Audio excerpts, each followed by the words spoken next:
Ini adalah part ke-65 membaca buku Unlimited Power Kuasa Tak Terbatas halaman 432.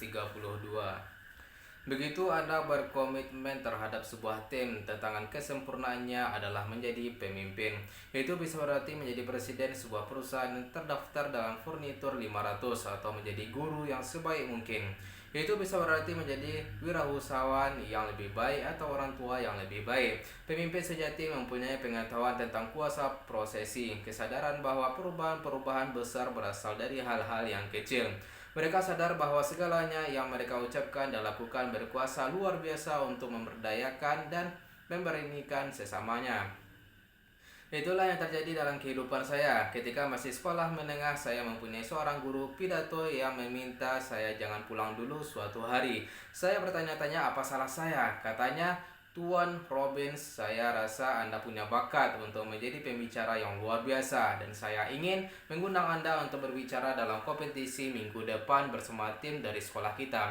Saya tidak merasa diri saya istimewa sebagai pembicara, tetapi ia demikian kuat dan sesuai sehingga saya percaya kepadanya. Pesannya itulah yang mengubah kehidupan saya, itulah yang menuntun saya kepada profesi sebagai komunikator. Kita jeda dulu. Yang ia lakukan hanyalah perkara kecil, tetapi ia ubah kehidupan saya selamanya. Tantangan kepemimpinan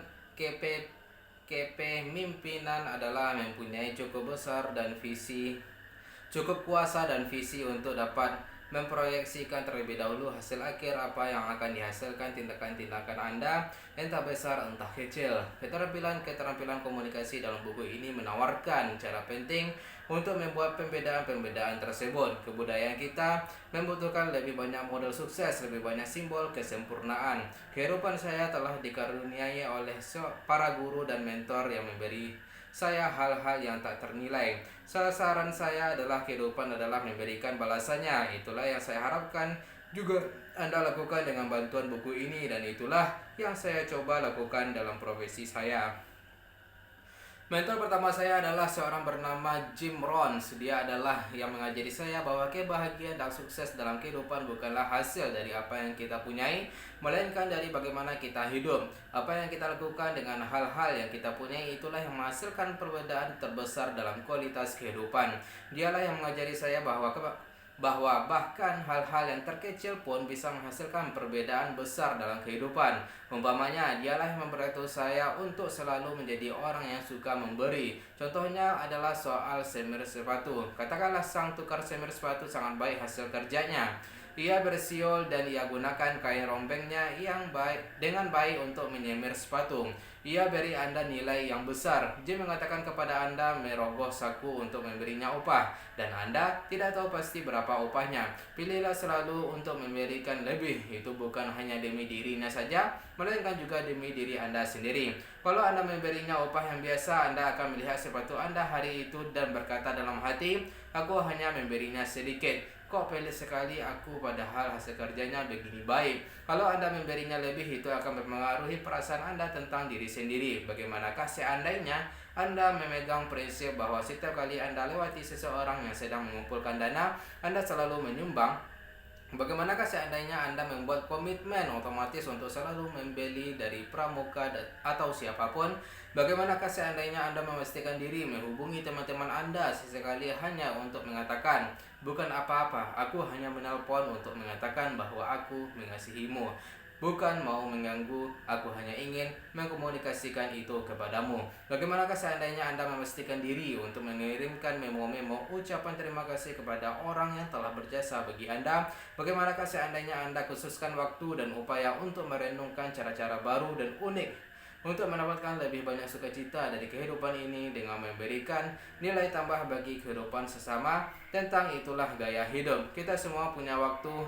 Pertanyaan tentang kualitas kehidupan dijawab dengan bagaimana kita menghabiskan waktu kita. Apakah kita jatuh ke dalam suatu pola tertentu, atau apakah kita terus berupaya menjadikannya unik dan istimewa? Tampaknya perkara sepele, tetapi efek dan perkara-perkara sepele ini terhadap bagaimana perasaan Anda tentang diri sendiri sangatlah besar kuasanya.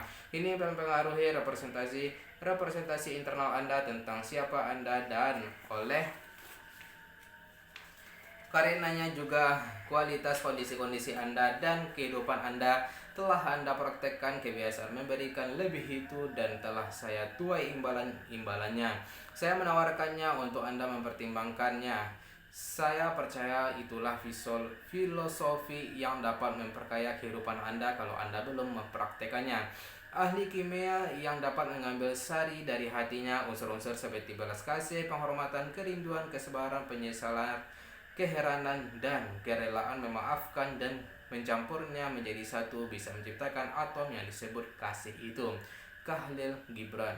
Komentar saya yang terakhir adalah menantang Anda untuk membagikan informasi ini kepada sesama karena dua alasan. Pertama, kita semua mengajarkan apa yang paling perlu kita pelajari. Dengan membagikan sebuah ide kepada sesama, kita sempat mendengarnya lagi dan mengingatkan diri sendiri akan apa yang kita hargai dan yang kita anggap penting dalam kehidupan ini. Alasan keduanya adalah bahwa ada kekayaan dan sukacita yang luar biasa yang hampir-hampir tak terselami dari membantu seseorang membuat perubahan yang betul-betul penting dan positif dalam kehidupannya.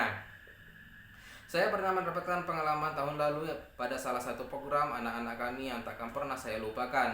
Perkemahannya adalah program 12 hari di mana kami ajari anak-anak banyak dari apa yang dibahas dalam buku ini dan kami beri mereka pengalaman-pengalaman yang mengubah kompetensi mereka, keterampilan belajar mereka, dan keyakinan diri mereka sebagai manusia yang sepenuhnya hidup.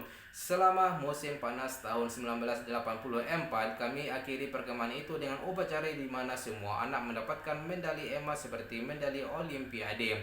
Pada medalinya tertulis kamu bisa melakukan keajaiban. Kami baru selesai pukul 2 subuh dan itu merupakan acara yang sangat penuh sukacita dan sangat emosional.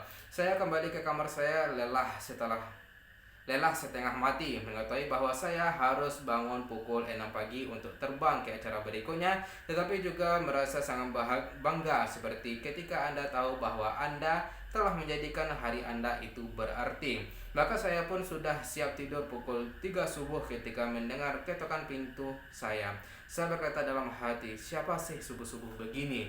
Saya buka pintu saya dan saya temukan seorang anak di sana. Katanya, Tuan Robbins, saya butuh bantuan Anda. Saya pun mulai menanyakan apakah ia bisa menelpon saya di San Diego minggu berikutnya. Ketika saya dengar suara di belakangnya dan tampaklah seorang anak perempuan menangis sejadi-jadinya.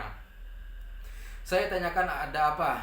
Ada sang anak laki-laki mengatakan bahwa anak perempuan itu tidak mau pulang. Saya pun mempersilahkan mereka masuk bahwa saya akan memantapkannya seperti dengan sahu agar ia merasa lebih baik dan bisa pulang. Tetapi sang anak laki-laki mengatakan bahwa bukan itu masalahnya. Katanya anak perempuan itu tidak mau pulang karena saudara lelakinya yang tinggal bersamanya telah melecehkannya secara seksual selama 7 tahun terakhir.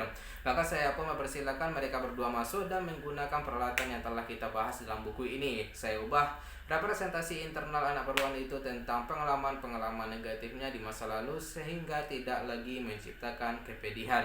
Lalu saya mantapkan dia seperti dengan sauh ke kondisi yang paling berakal budi dan berkuasa serta mengkaitkannya dengan representasi internalnya yang sudah berubah sehingga bayangan atau melihat saudara lakinya itu akan langsung menempatkannya dalam kondisi memegang kendali. Setelah sesi tersebut, saat anak perempuan ini memutuskan untuk menelpon saudara laki-lakinya itu, ia angkat teleponnya dalam kondisi yang sepenuhnya berakal budi dan membangunkan saudara lakinya itu. Hei, katanya dengan nada yang mungkin belum pernah didengar saudara lakinya itu seumur hidupnya. Aku hanya mau memberitahu bahwa aku akan segera pulang dan awas ya kalau kamu bahkan menatapku dengan cara yang bahkan membuatku berpikir bahwa kamu sedang membayangkan apa-apa yang dulunya suka kamu lakukan terhadapku. Kalau tidak, kamu akan dipenjara seumur hidupmu dan menanggung aib. Kamu akan membayar harganya. Aku sayang kepadamu sebagai saudara laki-laki, tetapi takkan pernah menerima perilakumu itu lagi. Kalau sampai aku bahkan berpikir saja bahwa kamu mau mencoba lagi, habislah kamu. Ingatlah bahwa aku serius dan aku sayang kepadamu. Sudah, saudara lakinya pun menangkap pesannya. Ia tutup teleponnya, merasa sepenuhnya kuat dan memegang kendali untuk pertama kalinya seumur hidupnya. Ia Ia rangkul teman lakinya itu dan bersama-sama mereka menangis lega. Malam itu mereka sama-sama memberi saya rangkulan yang paling luar biasa yang pernah saya alami. Anak lelaki itu mengatakan ia tidak tahu bagaimana ia bisa membalas budi saya. Saya beritahu dia bahwa menyaksikan perubahan dalam diri teman perempuannya itulah ucapan terima kasih terbesar yang mungkin saya terima. Katanya, tetapi saya tetap perlu membalas budi Anda, entah bagaimana caranya. Lalu katanya, saya tahu sesuatu yang sangat berarti bagi saya. Ia lepaskan medali emasnya dan mengalungkannya ke leher saya. Mereka kecup saya lalu pergi, mengatakan bahwa mereka takkan pernah melupakan saya. Saya pun naik ke lantai atas dan naik ke tempat tidur. Istri saya, Becky, yang dari tadi mendengar keseluruhannya sedang menangis dan saya pun menangis. Katanya, kamu betul-betul luar biasa. Kehidupan anak itu takkan sama lagi. Kata saya, terima kasih manis, tetapi siapapun yang mempunyai keterampilan itu bisa membantunya, katanya. Iya sih, tetapi nyatanya kamu kan yang membantunya. Seandainya saja Anda bisa cukup mengasihi, Anda bisa menjadi orang yang paling berkuasa di dunia. Emmett Fox. Jadi itulah pesan yang paling hakiki dari buku ini. Jadilah perilaku, ambillah kendali, ambillah tindakan, gunakan apa yang telah Anda pelajari di sini dan gunakanlah itu sekarang. Jangan sekedar melakukannya untuk diri sendiri, lakukanlah juga untuk sesama. Karunia dari tindakan-tindakan seperti itu sungguh lebih besar daripada yang bisa Anda bayangkan. Ada banyak sekali orang yang suka bicara di dunia ini, ada banyak sekali orang yang tahu apa yang benar dan apa yang berkuasa, tetapi tidak menghasilkan hasil-hasil yang mereka inginkan. Tidaklah cukup kalau Anda sekedar berbicara, Anda harus mengamalkan apa yang Anda sendiri bicarakan. Tentang itulah kuasa tak terbatas, yaitu kuasa tak terbatas untuk mendorong diri melakukan hal-hal yang perlu Anda lakukan untuk menghasilkan kesempurnaan. Julius Erving dari tim Philadelphia 76ers mempunyai filosofi kehidupan yang menurut saya merangkul filosofi orang yang mengamalkan bicaranya sendiri. Ini layak Anda pelajari modelnya, katanya. Saya tuntut dari diri sendiri lebih dari yang mungkin diharapkan siapapun. Itulah sebabnya ia menjadi yang terbaik. Ada dua orator besar di zaman dulu. Yang satu adalah Cicero, yang satu lagi Demosthenes. Ketika Cicero selesai berbicara, orang selalu memberikan sambutan meriah dan bersorak, sungguh pidato yang hebat. Ketika Demosthenes selesai berbicara, orang mengatakan, ayo kita berbaris, dan mereka pun berbaris. Itulah perbedaan antara presentasi yang persuasi. Saya berharap diklasifikasikan dalam kategori yang disebut belakangan.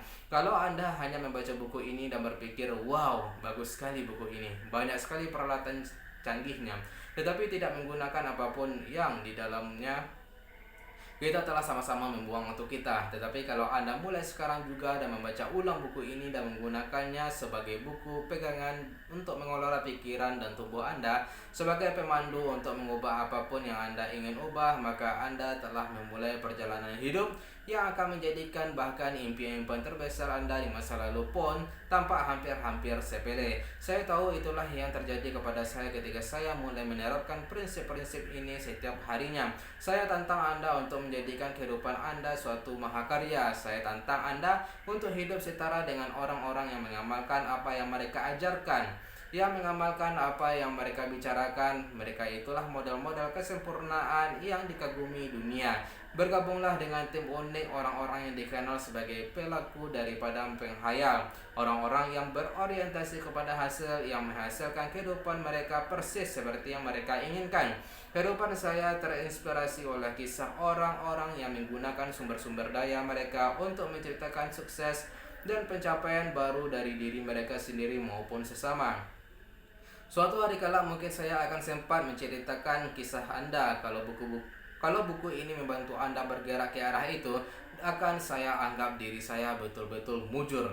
Sementara itu, saya ucapkan terima kasih atas komitmen Anda untuk belajar dan bertumbuh dan mengembangkan diri, dan atas kesediaan Anda mengizinkan saya menjelaskan beberapa prinsip yang telah menghasilkan perbedaan dalam kehidupan saya. Semoga temburuan Anda akan kesempurnaan manusia menjadi berubah dan tiada habis-habisnya. Semoga Anda mendedikasikan diri bukan hanya untuk mengupayakan sasaran-sasaran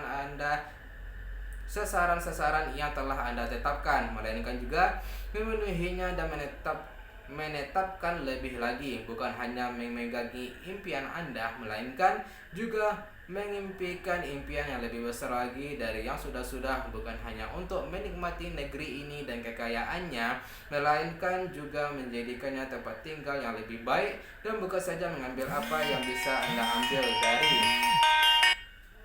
ambil dari kehidupan ini, melainkan juga mengasihi dan memberi dengan murah hati. Itu saja dulu guys, besok kita akan sambung ke halaman 438. Sekian, bye bye.